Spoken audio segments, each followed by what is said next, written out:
Sri Krishna says in Bhagavad Gita, Name parthasti kartavyam trishu lokeshu kinchana.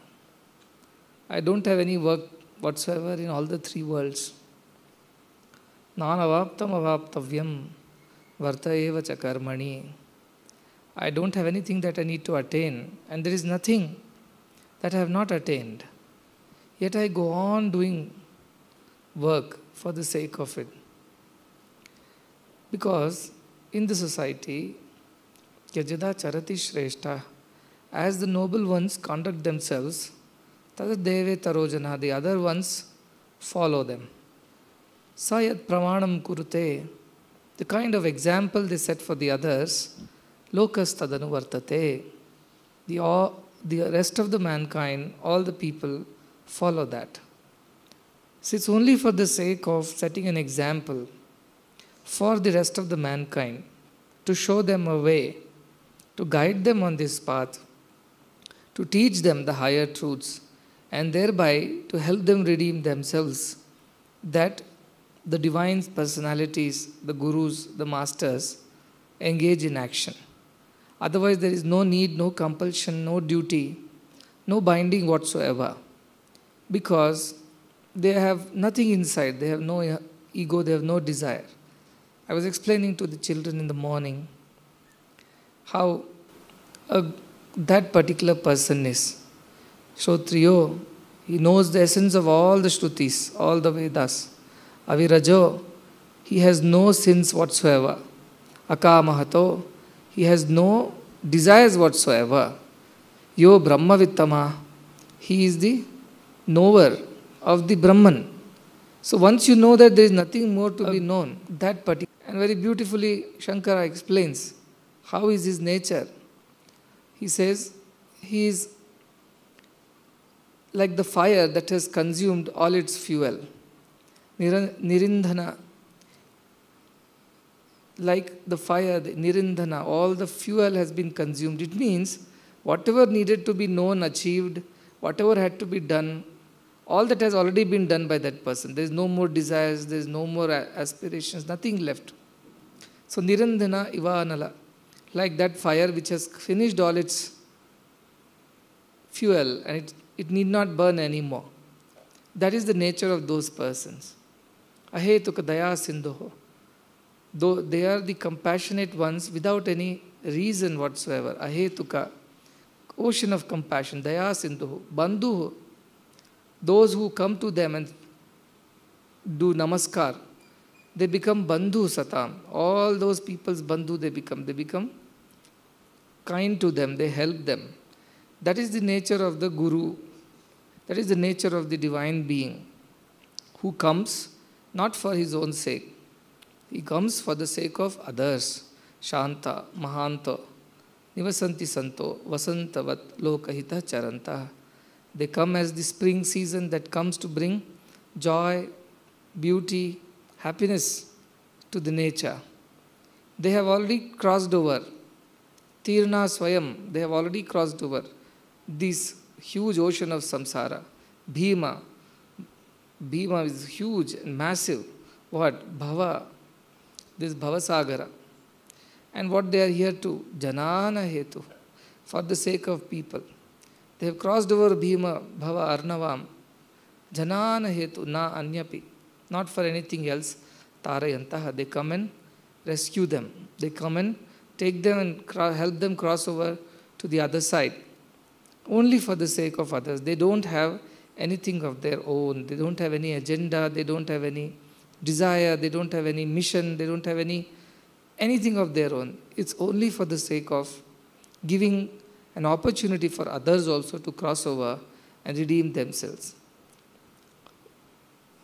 How they redeem themselves? How they redeem them is by teaching them the truth, the Vedanta Vijnana, by allowing them to learn this great truth by their own example, not by preaching, but by their practice. They inspire the aspirants to learn and grow, and thereby become free from all the sorrows.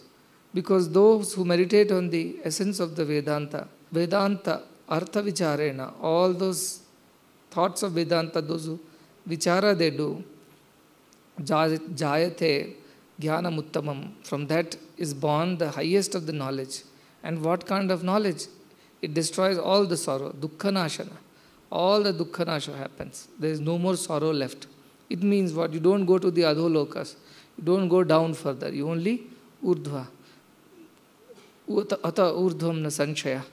They grow and they rise in their spiritual nature.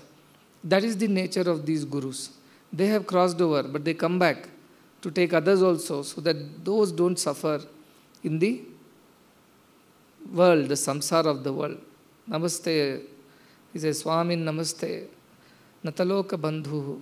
I bow down to you, O Swami, because you are Nataloka bandhu. Anybody who bows down to you, you become his friend, you become his well-wisher. Karunya sindhu. You are the ocean of compassion. Patitam bhavabdhu. I have fallen into this bhavabdhi, in the ocean of bhavasagara, into the worldly ways, into those ways that bind me, don't allow me to come out of it. So please, Mayuddha, please save me. How? Atmiya, Kataksha Drishtva. From a corner of your eye, just have a look at me. Just notice that I am also there waiting to be redeemed. Don't ignore me. Even from the corner of Kataksha Drishtya. Somewhere, little grace of yours, let it fall on me. That's how they pray to the Guru. Because only a Guru and the selfless being, who is not here for his own sake, not for his own agenda, is capable of taking people across. Those who are here for any desire, any whatsoever, they will not be able to redeem the rest. Only those who have no desires, akamahata, they alone are capable of redeeming the others. And they teach them this highest knowledge, the knowledge of Brahman. So people go to Guru for all kinds of reasons. They ask silly things to Brahman. Everything is asked of a Guru. Yet he is the one who tattvamasyadi lakshyam. He shows you the true goal. He says, no, all this is fine. Marks are fine, family is fine, children, grandchildren, properties, businesses, houses, jobs, all this is okay. But the most important reason why I have come here is to tell you that tattva you should know. Without that, there is no redemption. Na labhyate brahma shatantarepi. Even hundreds of Brahma's years you work, there is no rescue for you. Only atmaikya bodhena. Only with the knowledge of the self will you be redeemed. So they open the eyes of the sleeping, the slumbering devotee, the shishya, who comes and falls at the feet of the Guru. Ajnanati virandasya jnananjana shalakaya chakshurun militam yena tasmai Shri Guruve namaha. I am sleeping, I am slumbering away in the darkness of ignorance. Ajnana timirandasya. It's a darkening, blinding dark. Timira. That dark it is, andha. Please help me. How? Jnananjana shalakaya. Apply the ointment of jnana to my eyes, which are not opening because they are stuck with all the dirt that is there. Chakshur unmilitam. Open my eyes. The Guru opens the eyes. That's why I have to worship the Guru, because he comes and helps me open my eyes and see the world as they are. But he can only open your eyes. You have to see. Opening my eyes is different from seeing the object. I can open your eyes and you may choose not to see. Therefore it is said that Brahman has to be experienced by one's own effort. The Guru can come, teach you, guide you, show you, that is your goal. Tattvam asyadi lakshyam. Tattvam asi is your goal. But you have to walk the path. That is all that Guru can do. Can help you to the extent that he can tell you the way. He can tell you all the pitfalls. He can tell you what are the sadhanas that you have to do. He can guide you even if you are suffering and struggling in your sadhana. He can do all these things, but he can definitely not help you experience Brahman. That is something that you have to do it with your own effort. And therefore it is said, like a medicine, by talking about the medicine, one's disease will not be cured. Nagachati vinapanam. Without drinking, it doesn't go. What doesn't go? Vyadhi, aushadhi, shabdataha. The vyadhi, the disease, simply by saying aushadhi, aushadhi, without drinking aushadhi, without drinking the medicine, it won't go. Similarly, Shankaracharya says in this Viveka Chudamani, Brahma Shabdaihi, by simply chanting Brahma Shabda, Brahman, Brahman, Aham Brahman, Sarvam Brahman, Aham Brahman, nothing happens. Till when? Till Vina Aparoksha Anubhavam. Till you have experienced that Aparoksha Anubhava, that is, directly you have experienced the Brahman, Vina Aparoksha Anubhavam, Brahma Shabdaihi na muchyate. You will not be redeemed, because Brahma Shabda, by chanting it, is like chanting the name of the medicine. Paracetamol, paracetamol, paracetamol. Headache is not going to go, fever is not going to go. But when you see, take the medicine, drink the tonic, or take the tablet, then there is a change.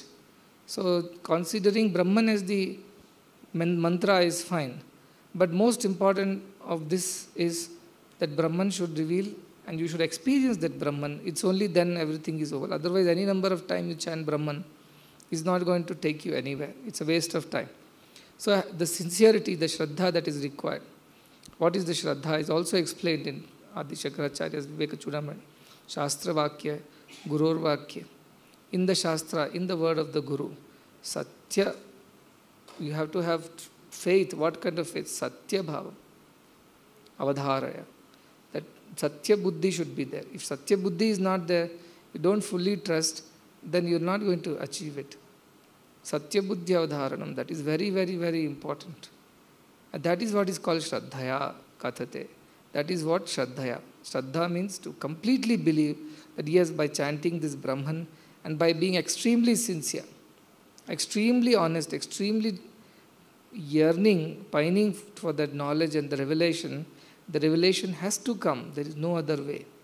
It will come. It has to come. If not today, someday. Some people wrote me letters and message. One meditation is going on well. The next meditation is not as good as the previous one. Third meditation is somewhat okay. So I don't know what is happening.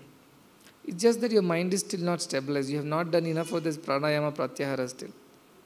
So it's like your food is still getting cooked. It's raw. It's not ready to eat. So some more cooking is required. Some more sadhana is required of withdrawal of mind, cut off from all your activities and distractions, and start focusing and concentrating the mind onto this one thought. Till when? Till it reveals the thought.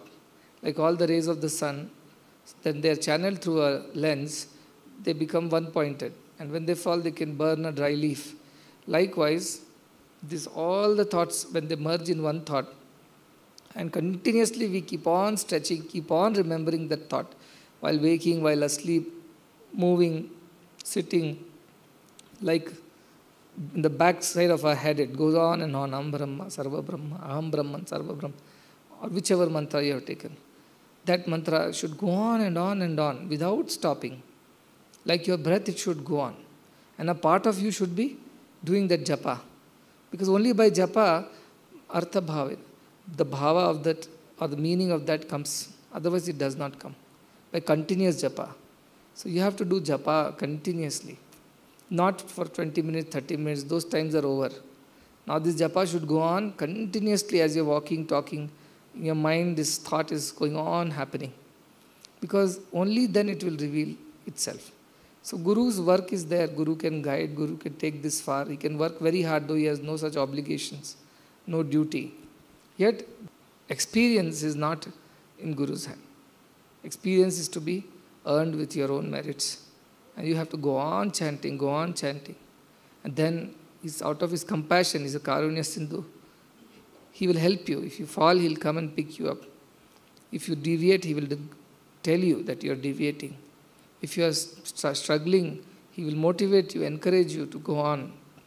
If you are giving up, he will come and again correct you, he will guide you, encourage you to walk. All these Guru can do.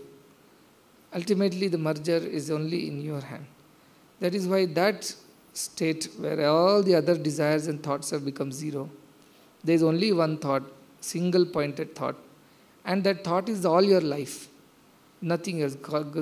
Vivekananda used to say, take an idea and make it your life. Take an idea and make it your life, he would say. So your idea is Aham Brahma and make it your life. Not an hour, not 2 hours, or half a day. Make it your life all the time. Your husband, what is happening? In your mind, Aham Brahma, Aham Brahma, Aham Brahma, Sarvam Brahma is going on. Somebody comes and talks also, you are not even mindful of what they are saying. Aham Brahma, Sarvam Brahma, Aham Brahma, Sarvam Brahma. You have become one with that thought. That is the power of the thought, because thought is the most powerful force. It's a thought that starts everything. Without thought, nothing happens. Even Brahma, he thought, Brahman thought, oh, let me create the world. If he had not thought, he had kept quiet, nothing would have happened. Because he thought, everything happened. So likewise, your thought only is your savior.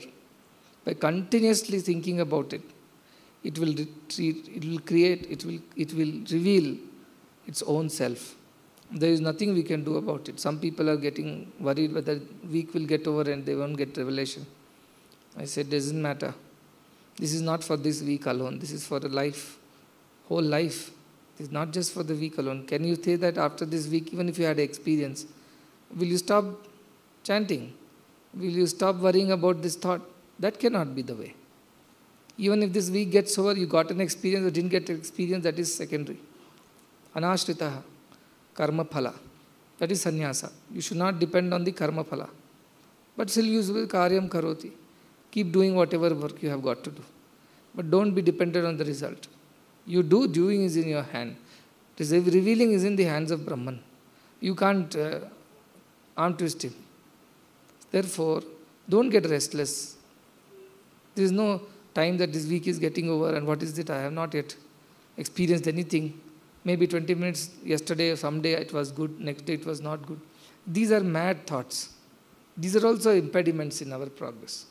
The fact that you are thinking anything other than Brahman, including the fact that I am not knowing Brahman, that also is an impediment in the thought. As he said, first you should give up this. Karmanya vadikaraste should apply. Just chant Aham Brahman, Sarvam Brahma. If it comes by Brahman's grace, all right, very good.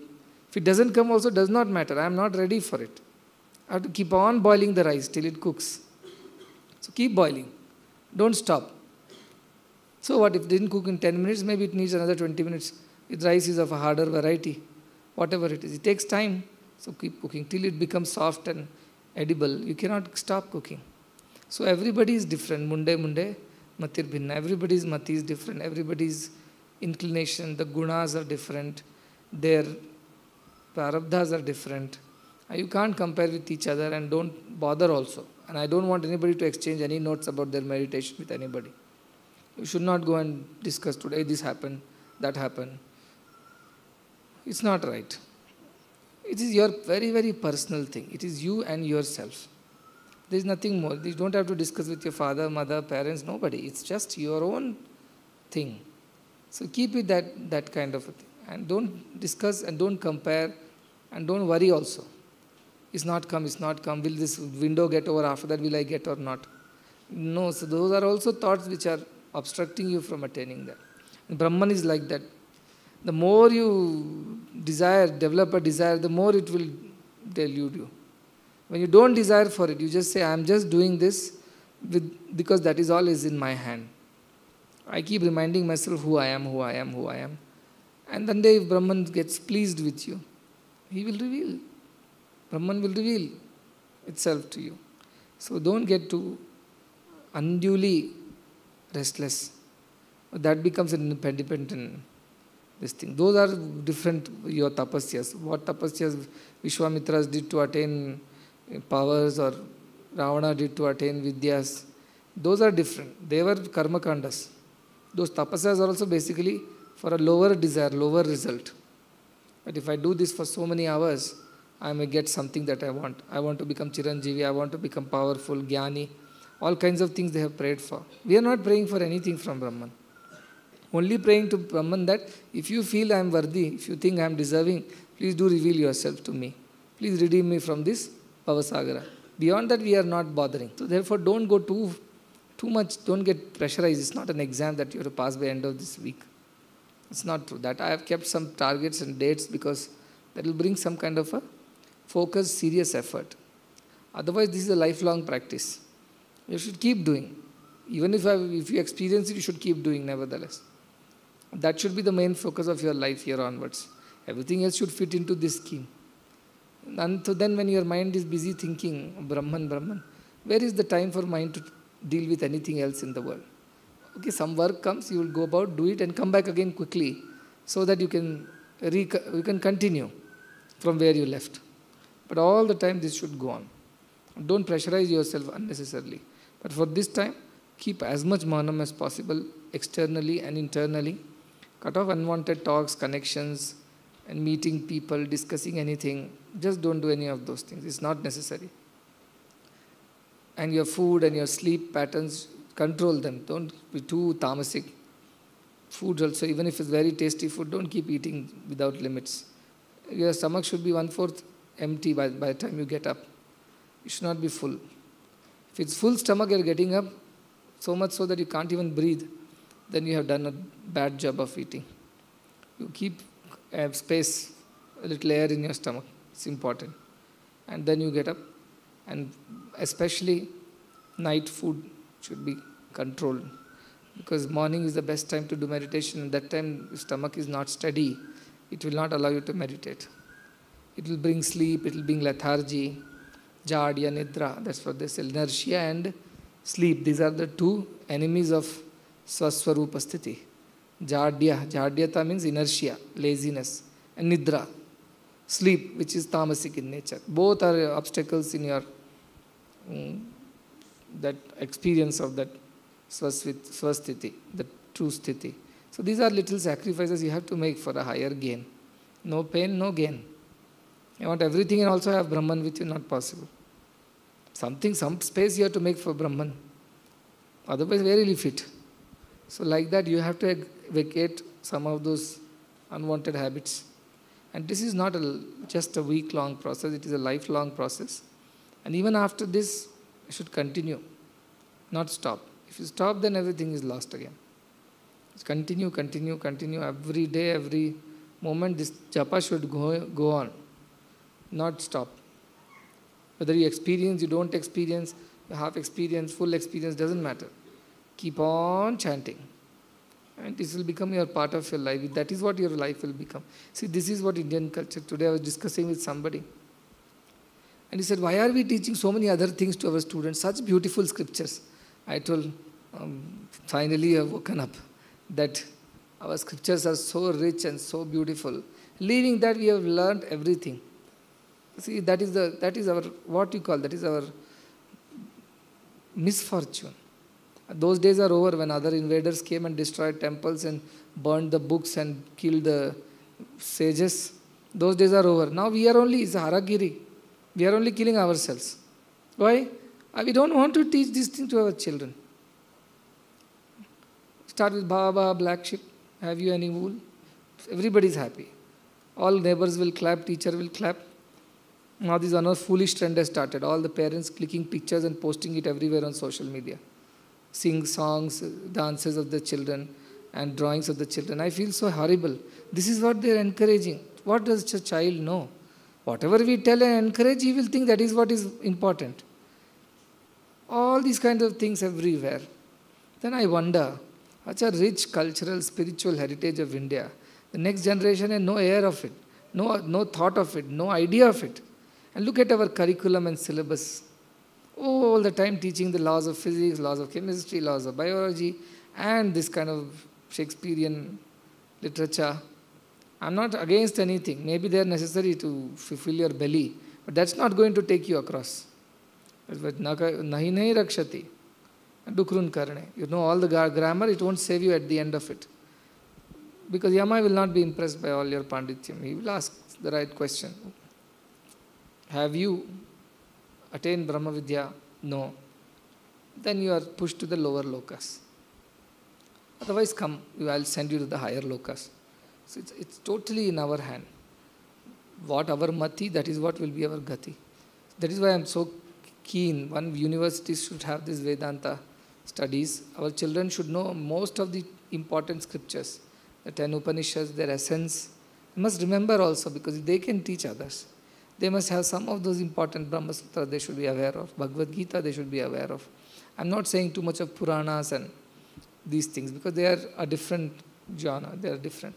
And there are many people who are doing Bhagavad Saptahas and things like that. There are plenty. But the true knowledgeable Vedantins are very few. Handful actually, who know truly. And speaking people can speak by memorizing. They can speak. But speaking from experience, there are handful.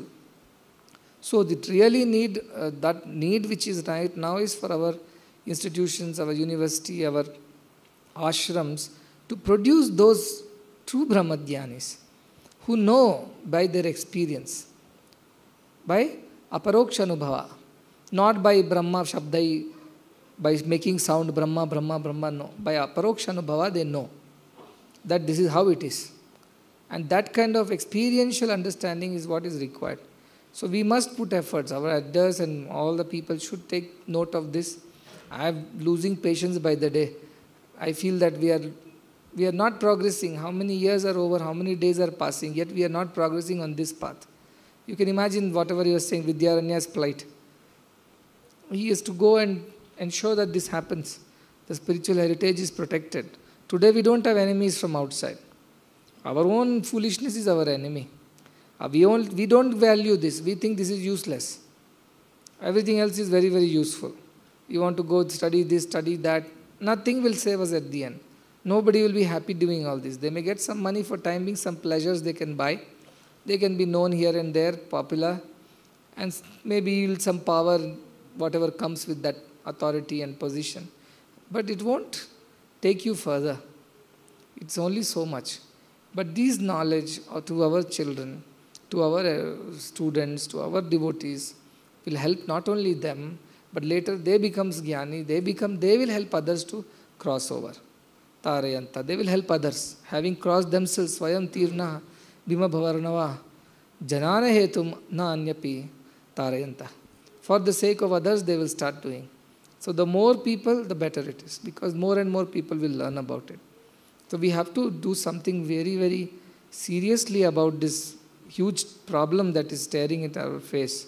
So many people have tried and failed. That time there were external powers and we could not do much against that. But there is no problem. There is no external enemy now. All enemies are internal now. They have to be dealt with. That enemy is jadya, this inertia, this foolishness. That it is not important. Na paraiti, that doesn't exist.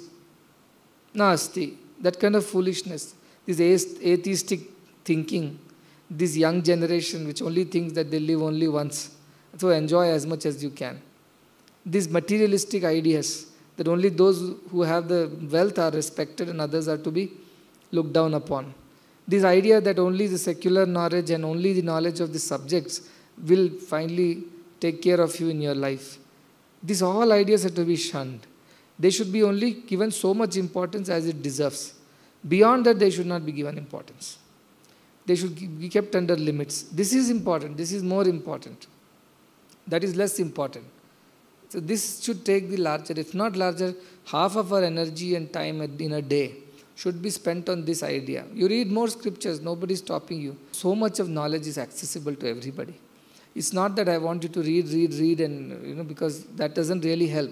But what it helps you with, it helps you keep your mind always absorbed in that same thought and not keep jumping in and out of it. It keeps your mind always absorbed.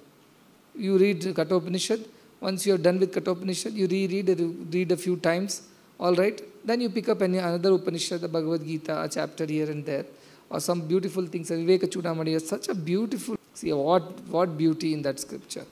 It's little Sanskrit if you know, and little you can take help from whatever dictionary, it will take care of you. And little bit of this Ashtavakra Gita. Oh, what a beautiful treatise it is. What a beautiful treatise. It's a beautiful poem. One stanza is loaded with spiritual meaning. There is no need. That is why I wonder, so many rishis have written the same truth. Ekam sat vipra baudha vadanti. In so many ways they have explained the same truth. How beautiful. And that when so many people have experienced the same thing, it means that thing exists.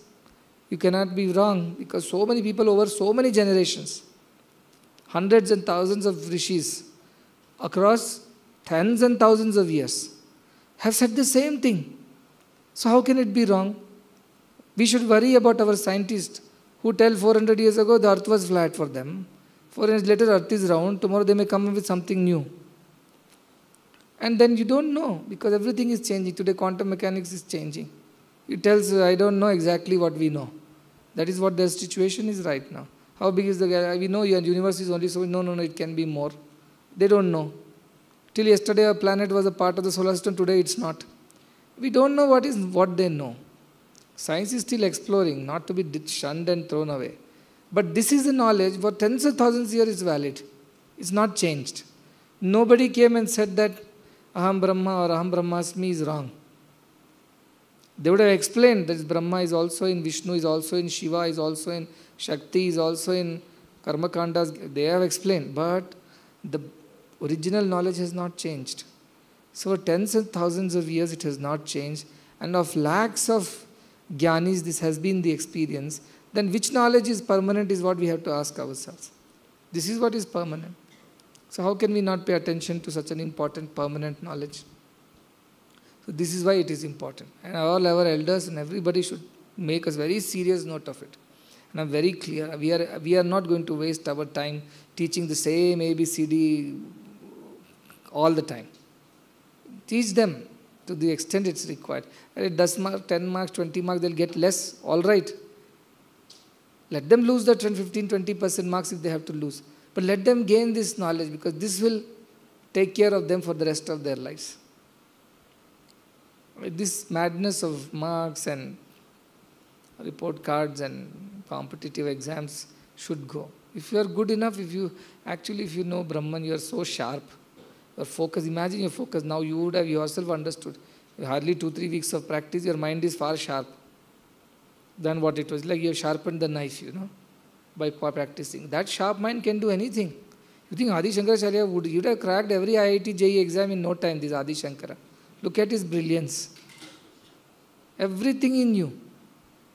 So many scriptures he read, wrote, remembered. That much of memory bank means this man is not ordinary. Vivekananda, if he was there, he could have been anybody. But he chose the path for the redemption of all. And that's why he did what he needed to do. These people are super brilliant. Their buddhi is at super high level. So there's no calculation, no IQ meters to assess them. Because they're operating at the consciousness level, at the Brahman level. That's why they have all the knowledge. And the minds are so sharp. So our children should be like that. Having practiced this Paravidya, they should be so sharp and brilliant. Aparavidya should be like child's play for them. Literally.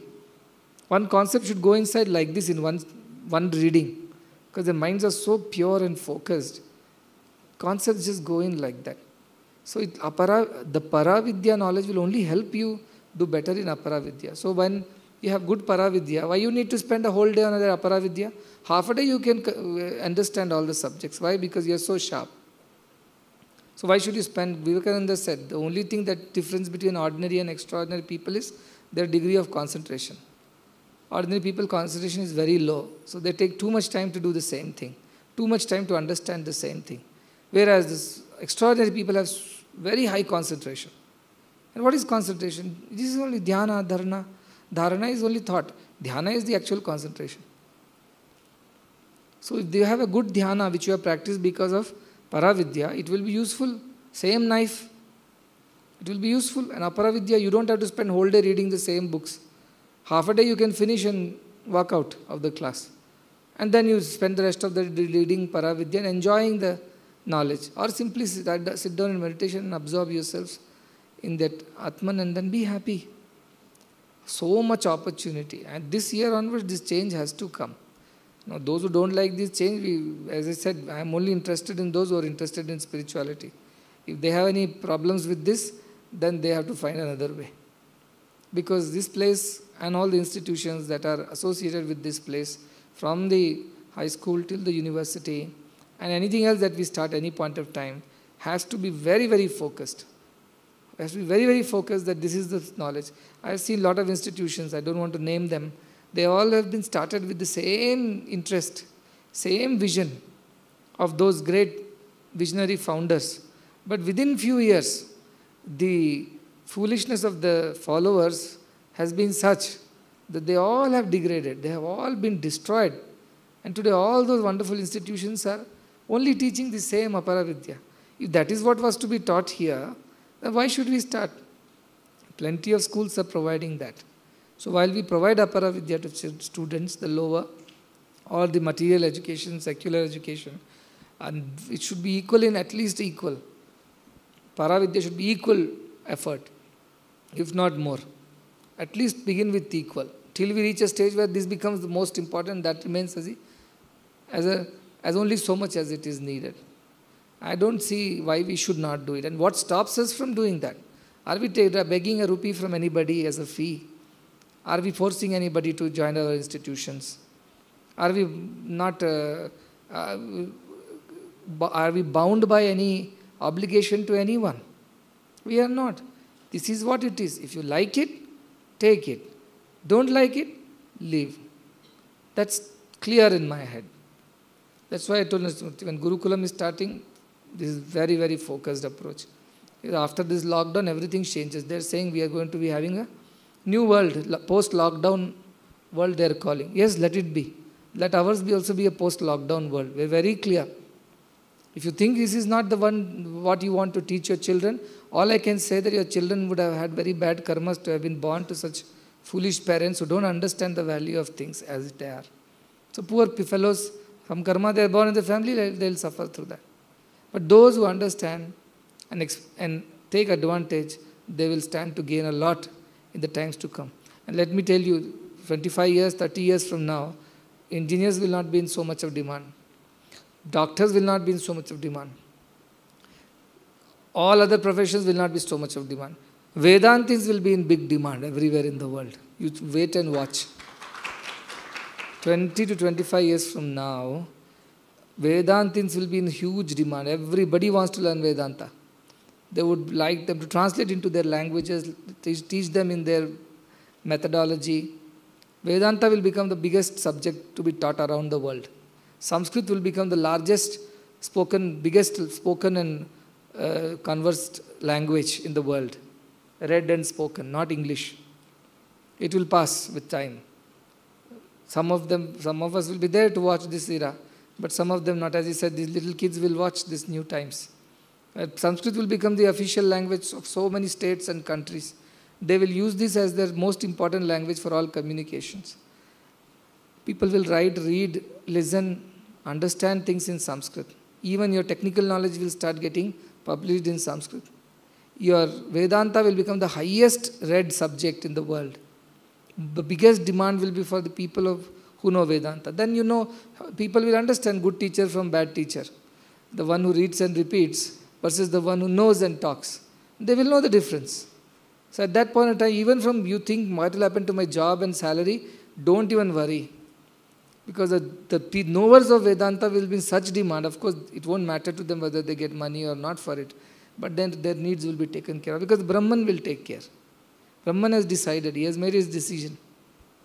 This is the end of Kali Yuga. It has to happen now. There is no more time left to waste. Let's begin from here.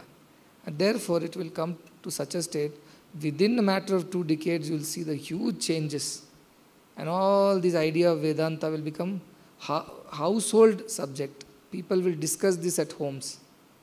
It's not too far in the future. Very, very close. So, never, even from that point of view, don't underestimate or don't ignore this subject. Because this is what will become most important subject. If you don't know this, people won't respect you then. So think over time like that. Automation will have taken over everything. Nobody needs any human beings. Automatic machines will take care of all the things. So what do human beings do?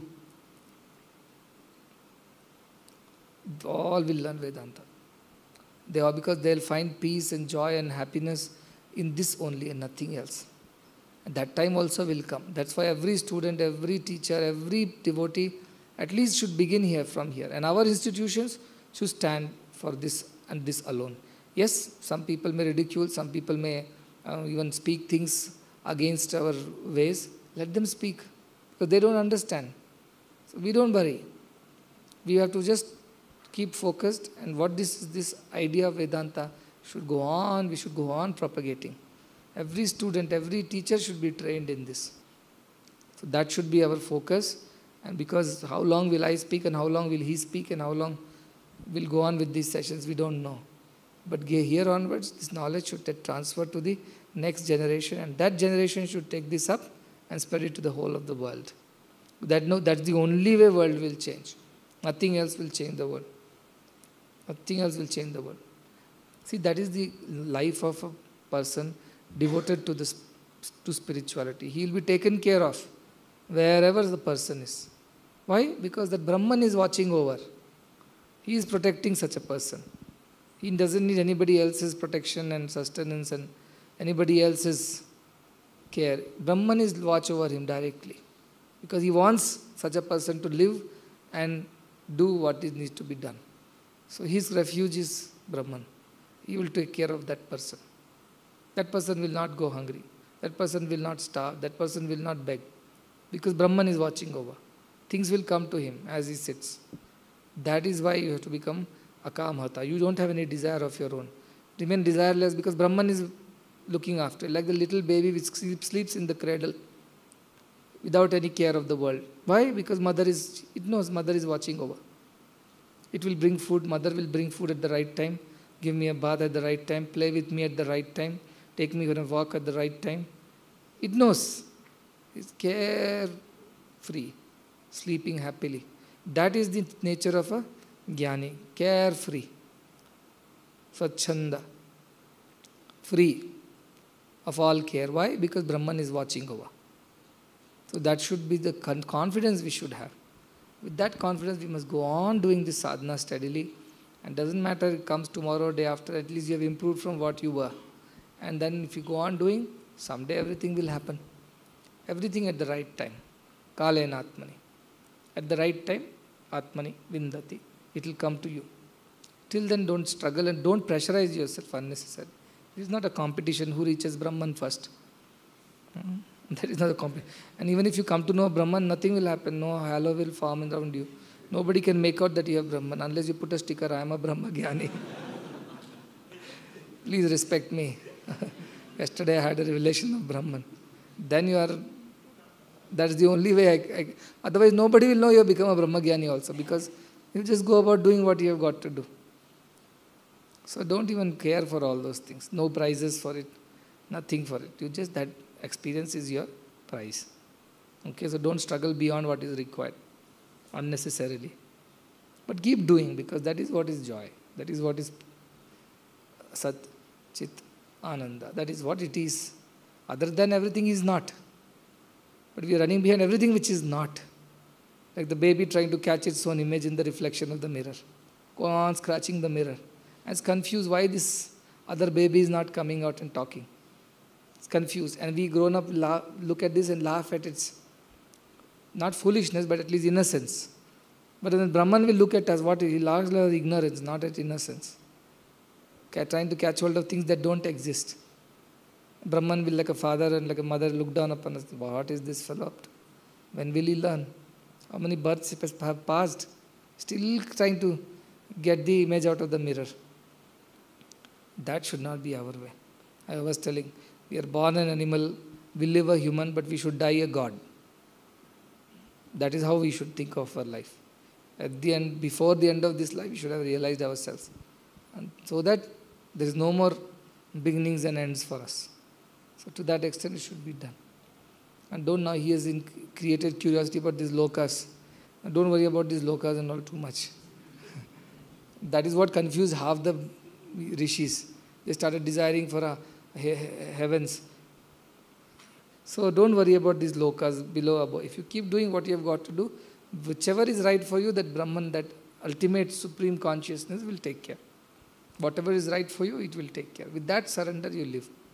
Without the care of the world, you should live. Who says, what happens, none of this should matter to you. If you are right and you are doing the right thing, spiritual thing, nothing should matter. So I want to see this change very soon in all the people in the ashram, and those who are listening are learning from these sessions. And when our students are back and our teachers are back in our institutions, whole concept and cultural institution has to undergo a major change. Complete overhaul of the system. Otherwise, this will go on like this for another 100 years, and after that, whichever loka you are in, you look down and feel bad. What is this? Same thing is going on. No, this is not what it is. Think like that. Once you know yourself, what is that? Everywhere you enjoy that self. See, so beautiful it is. If you have some house, let us say, you bought like many of people buy at Florida, very luxurious, exotic bungalow by the beach. When can they enjoy the bungalow? Only when they go to Florida. But they're working in somewhere in California, but they bought a bungalow in Florida. 6-bedroom, private pool, all kinds. But he has never got a time to get inside the pool only. Only see is a picture. And when he's off, all his servants, workers are enjoying the house. Isn't it? They'll be watching the movie, they'll be enjoying the pool. Before he comes, everything will be set right as if nothing happened. So if you have attained anything in the world, you can enjoy it only limited way. Brahman, it comes with you everywhere. Comes with you everywhere. Anytime. Anytime you feel, no, I want to get into that bliss, shut off everything, close your eyes, enjoy it. You don't have to go somewhere to enjoy it. You don't have to pay anything to enjoy it. Everything else is limitations. You might have a biggest luxury car. In lockdown, what you'll enjoy that luxury car? I believe some foolish fellows went out on the road in the night on a spin.